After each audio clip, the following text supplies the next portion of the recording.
Kita telah sampai di hadis yang ke-6, hadis tentang keutamaan orang yang memberikan kemudahan. Semoga dengan mempelajari hadis yang mulia ini, kita terpantik semangat kita untuk memudahkan urusan orang lain. Karena keutamaannya luar biasa. Tidak hanya dia dicintai oleh makhluk yang ada di dunia, tapi keutamaan orang yang memudahkan urusan orang akan dimudahkan urusannya oleh Allah Subhanahu wa taala pada hari yang sulit, itu pada hari kiamat kelak. Hadis ini diriwayatkan dari sahabat yang mulia Hudzaifah ibnul Yaman radhiyallahu taala anhu.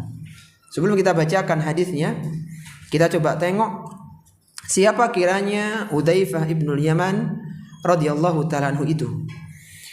Hudzaifah bin Yaman nama aslinya adalah Hudzaifah bin Hasal bin Jabir al-Absi, berjuluk Abu Abdullah. Sedangkan Al-Yaman adalah gelar untuk bapaknya, yaitu Hasal. Hudzaifah bin Yaman radhiyallahu taala anhu adalah sahabat yang termasuk pemimpin dan penakluk negeri. Dan sahabat inilah yang mendapatkan gelar sahibu sirri Rasulullah sallallahu alaihi wasallam. Sahabat rahasianya Rasulullah sallallahu alaihi wasallam. Kenapa Hudzaifah ibnul Yaman diberikan gelar itu? Karena Rasulullah sallallahu alaihi wasallam mendiktekan kepada Hudzaifah siapa kiranya nama orang-orang munafik di zaman Nabi sallallahu alaihi wasallam. Dan nama-nama itu sangat dijaga oleh Hudzaifah. Tidak mudah orang untuk mengambil data siapa nama-nama munafik. Karena bisa jadi orang-orang tersebut menampakkan keislamannya dan seterusnya, sehingga kaum muslim pun akhirnya menghukumi dia sebagai seorang muslim yang baik.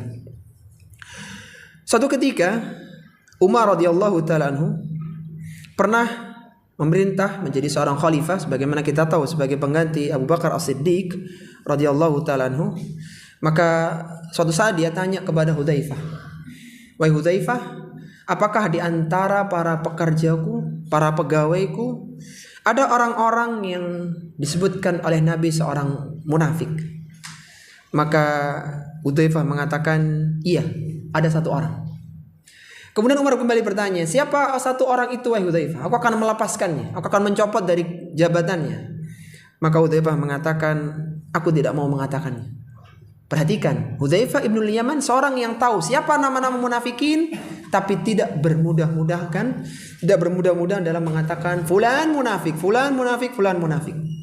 Sangat berhati-hati. Aku tidak mau mengatakannya.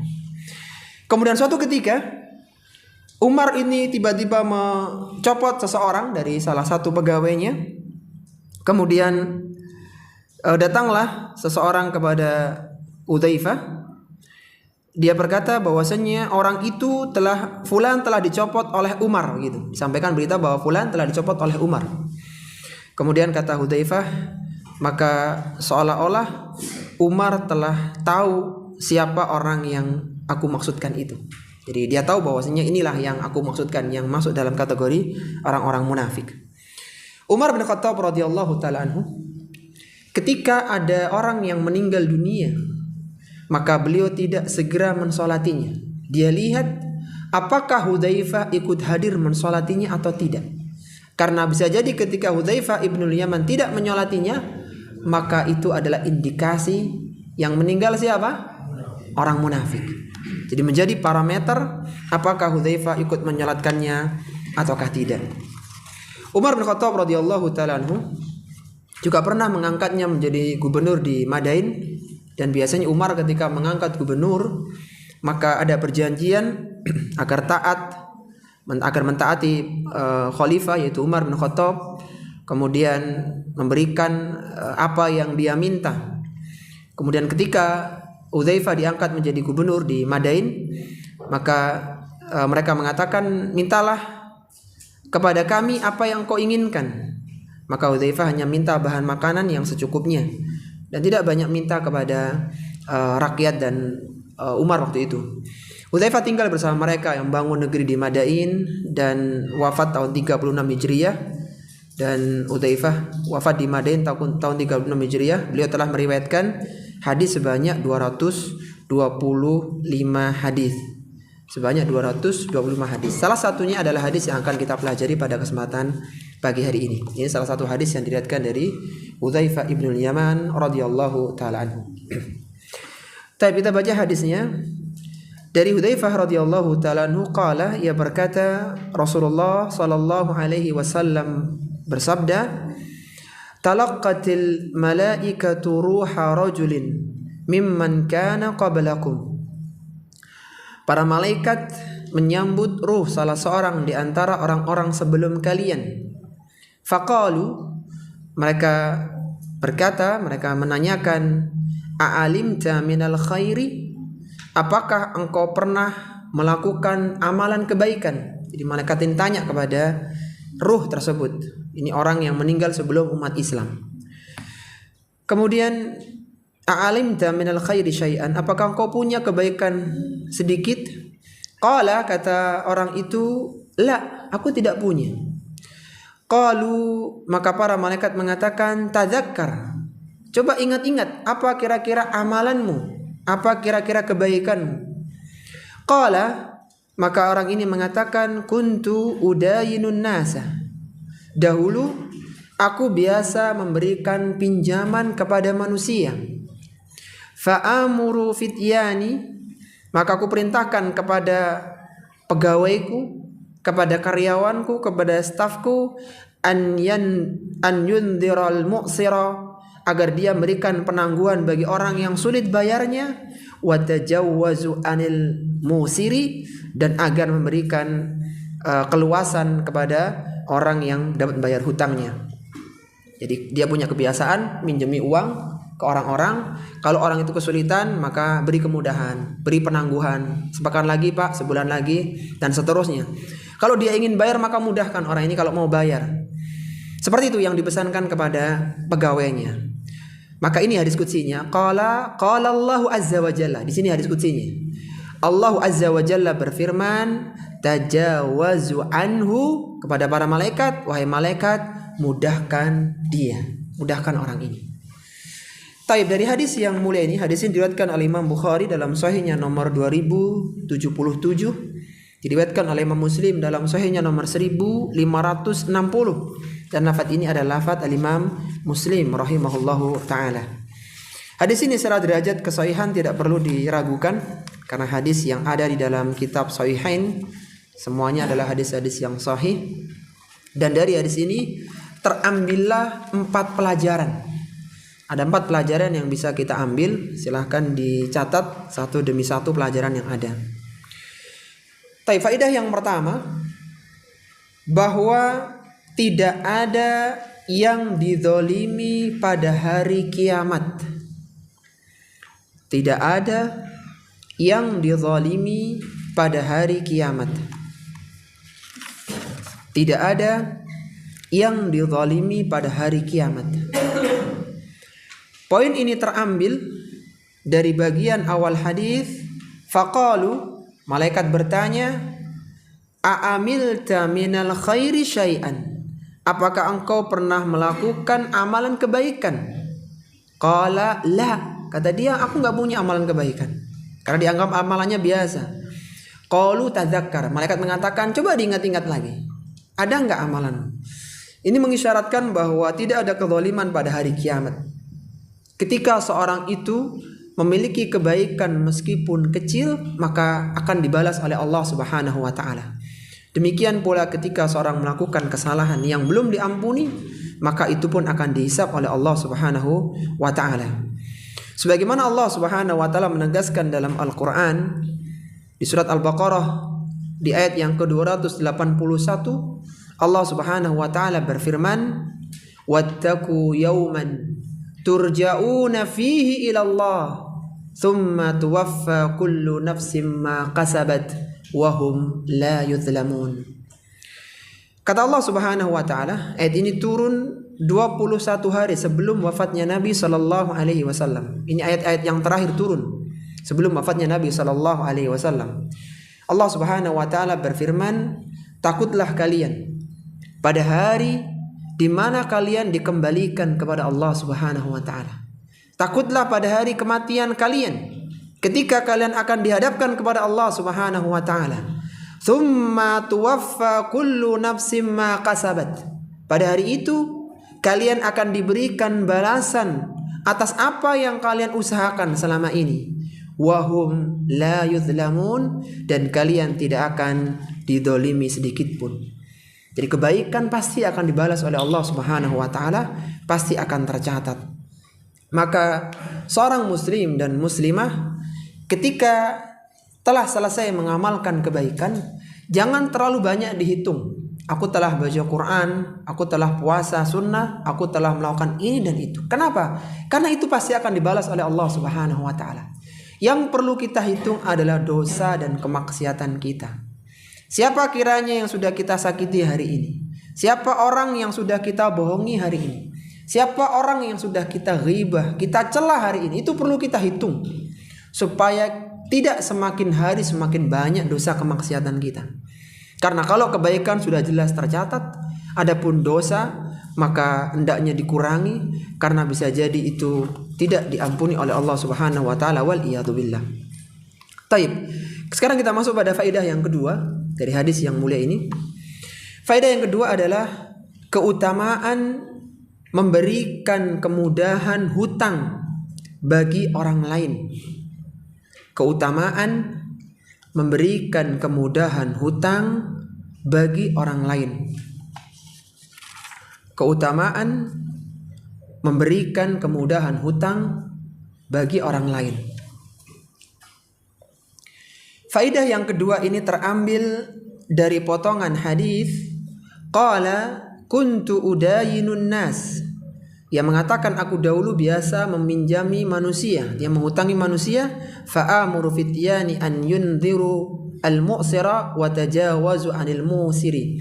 Aku perintahkan kepada pelayanku agar dia memberikan penangguhan kepada orang yang kesulitan bayar hutang dan memberikan kemudahan bagi orang yang memiliki keluasan. Maka dari sini faedah yang terambil, orang yang memberikan kemudahan bagi orang yang menghutangi itu ada keutamaannya. Dan ini mengingatkan kepada kita yang benar ketika hutang piutang, meskipun dengan orang yang kita kenal, dengan orang yang keluarga bahkan, maka hutang itu dicatat. Waalaikumsalam warahmatullahi. Berapa jumlahnya dan kapan pelunasannya, atau minimal kapan kesepakatan nyicilnya, ngangsurnya, itu ditulis dan itu disebutkan oleh Allah Subhanahu wa taala dalam Al-Qur'an. Sampai surat ayat yang terpanjang dalam surat Al-Baqarah adalah ayat tentang masalah hutang. Dan salah satunya adalah Allah perintahkan falyaktub, tulislah hutang itu. Karena bisa jadi kita yang bertransaksi itu tahu ini hutang, akan tapi tidak bagi istri dan anak-anak kita. Bahkan hutang ini adalah masalah yang perlu kita perhatikan. Karena ketika seorang meninggal dunia, hutangnya belum dilunasi, maka ini bisa bermasalah bagi jenazah. Sebagaimana kata Nabi SAW, nafsul mu'mini mu'allaqatun bidaini hatta yuqda anhu. Kata Nabi SAW, jiwa orang yang beriman itu tergantung, tergadai dengan hutangnya hatta yuqda anhu, sampai hutang itu dilunasi. Kalaulah ada orang yang menjadi mujahidin, syuhada perang, dia meninggal karena perang di jalan Allah Subhanahu wa taala, maka semua dosanya diampuni oleh Allah Subhanahu wa taala kecuali satu, yaitu hutang. Allah tidak akan biarkan hutang ini kecuali akan dimintai pertanggungjawaban pada hari kiamat kelak. Rasulullah sallallahu alaihi wasallam dahulu ketika ada sahabat yang meninggal dunia, maka beliau tanya, apakah fulan punya hutang? Ketika dikatakan dia punya hutang, wahai Rasulullah, apakah dia punya harta untuk melunasinya? Kalau dikatakan tidak, maka sallu ala sahibikum, kata Nabi. Salatilah teman kalian ini. Artinya beliau tidak mensalati. Dan itu menjadikan berat di hati para sahabat. Karena orang yang disolati oleh Nabi SAW menunjukkan ini orang yang baik, yang insya Allah adalah penghuni surga. Dan Rasul tidak mensolatinya. Bahkan sampai suatu ketika ada seorang yang punya hutang dan tidak ada harta untuk melunasinya, Maka awalnya Rasul tidak mensolatinya, kemudian ada sahabat Abu Talha yang melunasinya, yang siap melunasinya, maka beliau melunasinya. Dan ketika ditanya oleh Rasul, apakah sudah dibayar oleh Abu Talha? Belum ya Rasulullah, segera bayar, segera diselesaikan. Ini semua adalah nas-nas dalil yang menunjukkan bahwa hutang itu adalah perkara yang tidak sederhana. Sehingga jangan bermudah-mudahan dalam urusan hutang. Jangan bermudah-mudahan dalam masalah hutang piutang, karena itu adalah masalah yang berat. Kalaulah dia terpaksa berhutang, maka hutang itu harus dicatat. Salah satu faidah selain supaya ahli waris itu tahu bahwa kita punya hutang, bahkan salah satu yang dianjurkan ditulis dalam wasiat adalah hutang. Di wasiat itu salah satu faidahnya adalah, salah satu keutamanya adalah ketika nanti terjadi penangguhan, jadi misalnya sepakat akan dibayar di hari Ahad tanggal 19 Juni 2022 misalnya, dan ternyata dia tidak bisa, ini pun harus izin ya, mohon maaf saya nggak bisa bayar karena begini begitu, harus izin. Maka orang yang mempiutangi, yang menghutangi itu, ketika dia memberikan penangguhan, satu harinya dia seolah-olah bersedekah sebesar dana yang dihutangkan. Jadi misalnya ada orang pinjam uang kita 1 juta dan dia harus bayar hari ini tanggal 19 Juni 2022, qadarullah dia tidak bisa. Anaknya sakit, istrinya sedang ini dan sebagainya. Intinya dia tidak bisa bayar. Kapan bayarnya? Bayarnya baru pekan depan, hari Ahad pekan depan. Maka kita sebagai penghutang seolah-olah kita sedekah sebanyak 7 juta. Perharinya 1 juta. Itu keutamaannya. Sebagaimana kata Nabi SAW, man anzara mu'siran falahu bikulli yaumin mithluhu sadaqatun. Barang siapa yang berikan tempo terhadap orang yang kesulitan membayar hutang, dia berikan tempo. Oke, kalau gitu sepekan lagi, sebulan lagi, tahun depan kalau perlu. Maka selama itu pula setiap harinya dia mendapatkan pahala sedekah semisal besarnya hutangnya tersebut. Meskipun uang 1 juta itu akan balik ke kita di hari pekan depan, tapi seolah kita tiap harinya sedekah 1 juta, 1 juta, dan 1 juta. Permasalahannya, kalaulah hutang itu tidak ditulis, maka kapan acuan sedekahnya jadi tidak jelas. Ketika tidak ditulis, kapan nih pelunasannya? Nggak jelas. Padahal itulah hari H kapan kita dihitung sedekah dari piutang kita.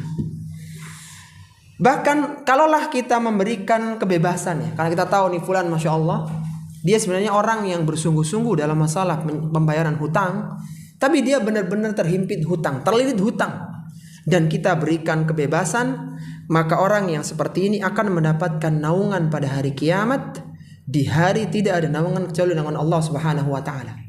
Sebagaimana kata Nabi SAW, man andara mu'siran, barang siapa yang berikan tempo kepada orang yang kesulitan membayar hutang, aw wada'an, atau dia meletakkan hutangnya, artinya udahlah kalau gitu nggak usah dibayar, diikhlaskan hutangnya. Apa keutamaannya? Adhallahu Allahu fi dhillihi, niscaya Allah akan berikan naungan pada hari kiamat dengan naungan Allah Subhanahu wa taala. Jangan dikira naungan pada hari kiamat itu naungan yang biasa. Pada hari kiamat manusia akan berdiri tidak menggunakan busana sehelai kain pun. Dia harus berdiri tanpa alas kaki di tengah terik matahari yang 1 mil, sehingga manusia waktu itu berpeluh. Ada yang sampai mata kakinya, sampai pinggangnya, sampai pundaknya, sampai kedua telinganya, bahkan ada yang tenggelam dengan keringatnya.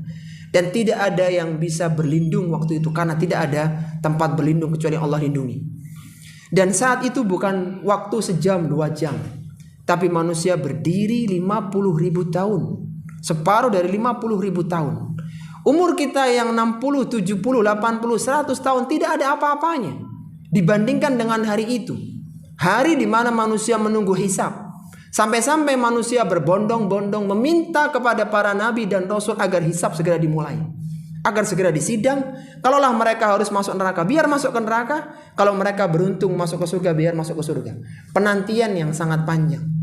Maka di saat yang terik demikian hausnya, tidak ada air waktu itu, sampai berpeluh demikian rupa, Allah berikan naungan kepada beberapa orang tertentu, yang salah satunya adalah orang yang dulu membebaskan orang lain dari hutang yang dia punya.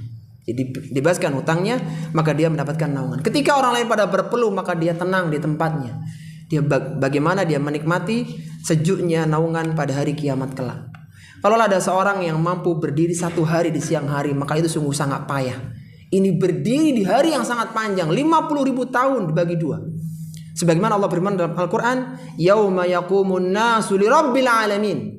Pada hari manusia berdiri di hadapan Rabb semesta alam. Itu kata para ulama tafsir, itu mereka berdiri 50.000 tahun, ya separuh dari 50.000 tahun. Sehingga kata orang-orang ketika mereka bangkit dari alam kuburnya, apa mereka katakan? Ka'annahum yawma yarawunaha lam yalbathu illa ashiyatan aw duhaha. Mereka ketika bangkit dari alam kubur mereka tidak katakan, kami tidak hidup di dunia illa ashiyatan aw duhaha, kecuali asyiyah. Asyiyah adalah waktu antara zuhur dengan asar, itu isinya 60, 70, 100 tahun. Atau duhaha, dari waktu pagi subuh sampai duha, itu panjangnya 60, 70 tahun. Seperti itu dibandingkan dengan panjangnya kehidupan setelah kematian. Dan itu bukan masa yang pendek, itu adalah suatu yang berat. Sehingga beruntunglah orang-orang yang memberikan kemudahan, bahkan memberikan pembebasan kepada orang yang memiliki hutang dengannya. Ini dalil-dalil bagi orang yang mempiutangi orang lain, jangan terbalik. Adapun bagi orang yang berhutang, maka dia harus berusaha untuk segera menyelesaikan hutangnya. Dalil-dalil yang kita bawakan itu adalah dalil untuk orang yang punya harta yang menghutangi orang lain. Keutamanya apa tadi? Dia akan dianggap sedekah sebesar dana yang dihutangkan. Bahkan ketika dibebaskan maka dia akan mendapatkan naungan. Itu dalil untuk orang yang menghutangi. Adapun bagi orang yang berhutang, dia harus berusaha untuk segera melunasi hutangnya.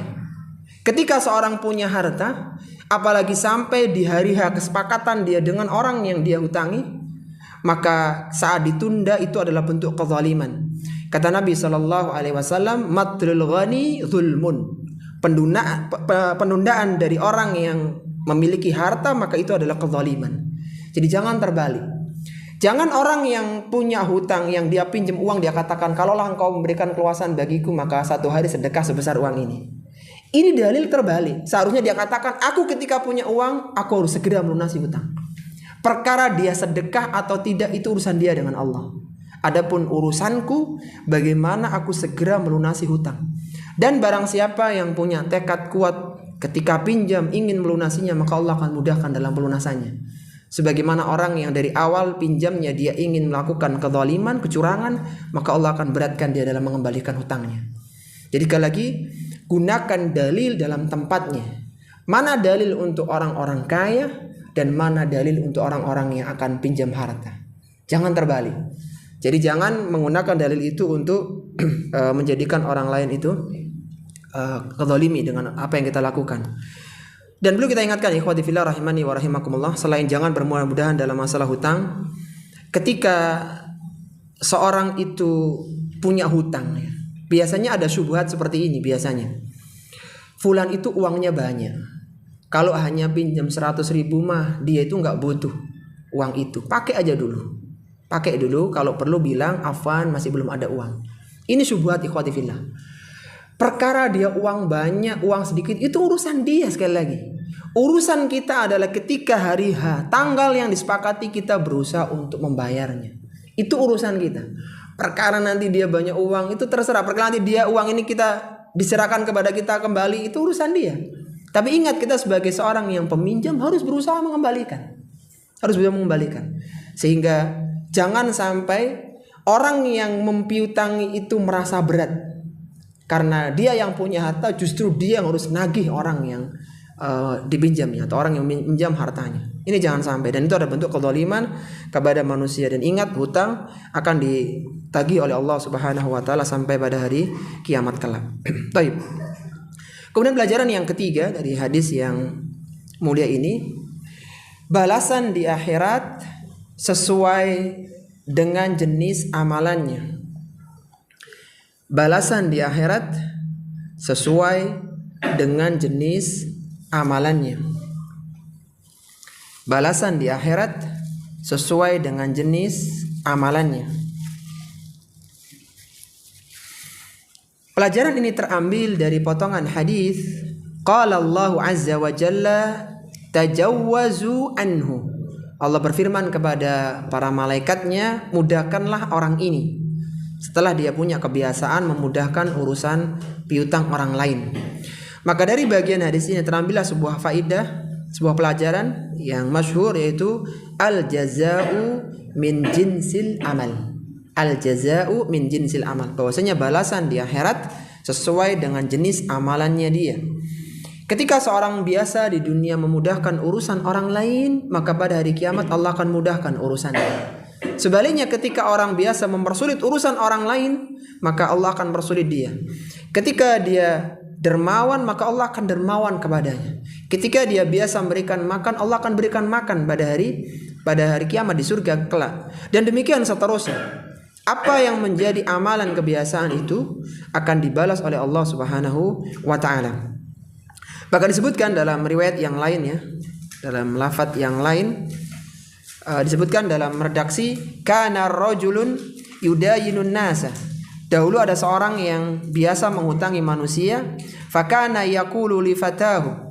Maka orang ini dia katakan kepada pegawainya, pelayannya, idza ataita mu'siran fatajawaz anhu. Kalaulah engkau mendapati orang yang masih belum bisa bayar cicilan, bayar tagihan, fatajawaz anhu, maka mudahkan orang itu. Apa dia katakan pemilik harta ini? Dia katakan begini, la'allallaha yatajawazu anna. Semoga Allah besok memudahkan kita juga. Jadi motif dia ketika memudahkan orang lain karena berharap nanti semoga Allah mudahkan. Dan ini perlu para ikhwan. Jadi kadang kita perlu tanamkan motif-motif ukhrawi. Kita berikan makan orang, semoga Allah berikan makan kita di surga. Kita mudahkan urusan orang, semoga Allah mudahkan kita. Demikian ditanamkan kepada pegawainya. Jadi perhatikan bagaimana orang ini tidak hanya sekedar urusan bisnis, tapi ditanamkan nilai-nilai ukhrawi. Mudahkan urusan orang. Apalagi yang pinjam adalah seorang muslim, orang yang butuh dana, maka mudahkan. Semoga Allah mudahkan urusan kita. Apa kata Rasulullah? Falakiyallahu fatajawaza anhu. Maka dia ketika bertemu dengan Allah, Allah pun memudahkan urusannya. Taib, sebelum kita masuk pada pelajaran yang keempat, kita baca dulu 3 pelajaran yang sudah kita keluarkan. Apa saja tadi? Tidak ada kezaliman pada hari kiamat, 1. Yang kedua, keutamaan memberikan kemudahan utang bagi orang lain. Yang ketiga, balasan di akhirat sesuai dengan jenis amalannya. Taib, sekarang pelajaran yang keempat, jangan meremehkan amalan kebaikan meskipun kecil. Jangan meremehkan amalan kebaikan meskipun kecil. Jangan meremehkan amalan kebaikan meskipun kecil. Disebutkan dalam hadis di atas bahwa perbuatan memberikan kemudahan hutang itu tampak tidak bernilai. Bahkan kalau antum ingat tadi redaksi awal itu, malaikat bertanya, apakah engkau punya amalan kebaikan? Kata dia, jawabnya apa? Tidak, aku nggak punya amalan. Malaikat mengatakan, tadzakkar, coba diingat-ingat lagi. Apa amalan kebaikanku ya? Kayaknya nggak punya, kecuali aku punya kebiasaan. Kalau aku ini menghutangi orang, aku pesan kepada pelayanku, mudahkan urusan mereka. Yang bayar mudahkan, itu sih amalanku. Ini dianggap sebagai amalan yang sederhana bagi orang itu. Dia tidak sedang memerdekakan budak. Dia tidak sedang jihad fisabilillah. Bukan. Ini dia sedang berbisnis. Tapi dia pesan kepada pelayannya begitu. Itu dianggap amalan biasa. Maka ternyata justru amalan itu yang menjadikan dia masuk ke dalam surga. Disebutkan dalam riwayat yang lainnya, ya. Rasulullah Shallallahu Alaihi Wasallam bersabda, Inna rajulan kana fiman kana qablakum. Sesungguhnya seorang laki-laki di kalangan orang-orang terdahulu, atahul malaku, dia didatangi oleh malaikat, liyaqbidha ruhahu, untuk mencabut ruhnya. Jadi didatangi akan dicabut ruhnya.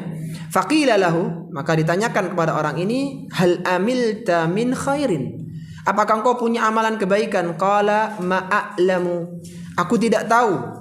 Qila lahu unzur, kata malaikat, coba diingat-ingat lagi. Qala ma'alamu syai'an ghaira anni kuntu ubayi'un nasa fid dunya, aku enggak punya kebaikan kecuali aku dulu ketika memberikan pinjaman kepada manusia, wa ujawizihim, aku berikan kemudahan kepada mereka, fa undirul mu'sira wa atajawazu 'anil mu'siri, dan aku berikan yang kelapangan bagi yang kesulitan dan aku mudahkan bagi yang akan membayar. Fa adkhalahu Allahul jannah, dan Allah Subhanahu wa taala memasukkan orang ini ke dalam surga. Ini menjadi sebuah pelajaran kepada kita bahwa amalan-amalan yang kelihatannya sederhana, maka itu jangan diremehkan. Ketika itu adalah kebaikan, maka bisa jadi seorang bisa masuk surga gara-gara amalan tersebut. Kita tahu ya kisah yang sangat masyhur tentang wanita bezina di zaman Bani Israel. Dia masuk surga gara-gara apa amalannya? Memberikan minum seekor anjing. Ini bukan binatang yang halal untuk dimakan. Liurnya anjing najis. Itu seperti itu, apalagi yang diberikan makan jauh lebih baik daripada anjing. Demikian seterusnya, maka Allah Subhanahu wa taala menurunkan sebuah ayat yang dahulu para sahabat menganggap kebaikan yang tercatat hanyalah kebaikan yang besar. Sedekah yang masuk tulisan malaikat kebaikan itu kalau sedekahnya 1 juta, 10 juta, 1M, 20M itu baru ketulis. Tapi kalau cuma 1.000, 2.500 perak, itu nggak ditulis pahalanya. Itu dulu pemahaman sahabat begitu. Sampai Allah turunkan ayat, "Faman ya'mal mithqala dzarratin khairan yarah wa man ya'mal mithqala dzarratin syarran yarah." Barang siapa yang dia melakukan amalan kebaikan seberat darrah. Darrah itu biji sawi, atom yang sangat kecil sekali. Maka dan itu kebaikan, maka yarahu, dia akan melihat pahalanya. Di mana dia lihat? Di kitab catatan amalannya tertulis. Dia pernah sedekah 500 rupiah kepada fulan. Dia pernah menginfakkan uang 2.000 ke masjid fulan, dan seterusnya. Wa may ya'mal mithqala dzarratin syarran yarah. Demikian pula kebaikan, keburukan, maka sekecil apapun akan dicatat oleh Allah Subhanahu wa taala. Taib, apa kata Nabi sallallahu alaihi wasallam? Beliau mengatakan dalam hadisnya, la tahqiranna minal ma'rufi syai'an. Janganlah kalian meremehkan satu kebaikan apapun, walau antalqa akhaka biwajhin talqin. Meskipun kalian bertemu dengan wajah yang berseri-seri. Senyum itu pahala. Membalas chat dengan barakallahu fikum, jazakumullahu khairan, yang sekarang sudah ada stiker-stikernya itu jangan dikira itu hal yang biasa. Itu kebaikan meskipun kecil. Mengucapkan jazakumullahu khairan ketika diberi orang itu kebaikan. Jadi jangan remehkan kebaikan-kebaikan kecil, karena itu semua akan tercatat oleh Allah Subhanahu wa taala dalam catatan para malaikat. Jadi ketika itu kebaikan, maka pungut, ambil, lakukan. Karena seorang yang terbiasa dengan kebaikan yang kecil, maka dia tidak akan berat dengan kebaikan yang besar. Bukankah orang yang terbiasa bangun malam diawali dengan kebiasaan sholat witir 1 rakaat sebelum tidur? Bukankah orang yang berani infak puluhan juta berangkat dari infaknya dia 1.000, 2.000 tiap harinya, sehingga ringan bagi dia untuk mengeluarkan harta. Jadi apa kata Al-Imam Al-Baghawi, kata Syekh Sa'di rahimahullah ta'ala ketika menafsirkan ayat terakhir di surat Asy-Syarah tadi, beliau mengatakan dengan perkataan yang sangat indah, hadhil ayah fiha ghayatut targhibi fi fi'lil khairi walau qalilan. Ayat tadi, "Faman ya'mal mithqala dzarratin khairan yarah" itu mengandung motivasi agar seorang melakukan amalan kebaikan walau qalilan, meskipun kecil. Jadi jangan dikira baca 1 ayat tidak ada pahalanya, itu berpahala. Menunggu azan dan iqamah baca 1 ayat itu berpahala. Baca istighfar astaghfirullahaladzim 1 kali berpahala. Baca subhanallah, alhamdulillah, Allahu akbar itu pahala. Dan itu mudah sekali. Maka amalkan amalan itu walau qalilan, kata beliau, meskipun dia sedikit. Wat targhibi min fi'li syarri walau haqiran, dan sebagai peringatan dari amalan keburukan meskipun amalan keburukan itu kecil, dianggap sepele maka ditinggalkan. Ini ikhwati fillah rahimani wa rahimakumullah, pelajaran yang bisa kita keluarkan dari hadis Hudzaifah ibnul Yaman tentang keutamaan orang yang memberikan kemudahan, terutama dalam urusan hutang piutang. Meskipun urusan-urusan yang lainnya ketika bisa dimudahkan itu, maka itu juga masuk dalam keumuman hadis ini.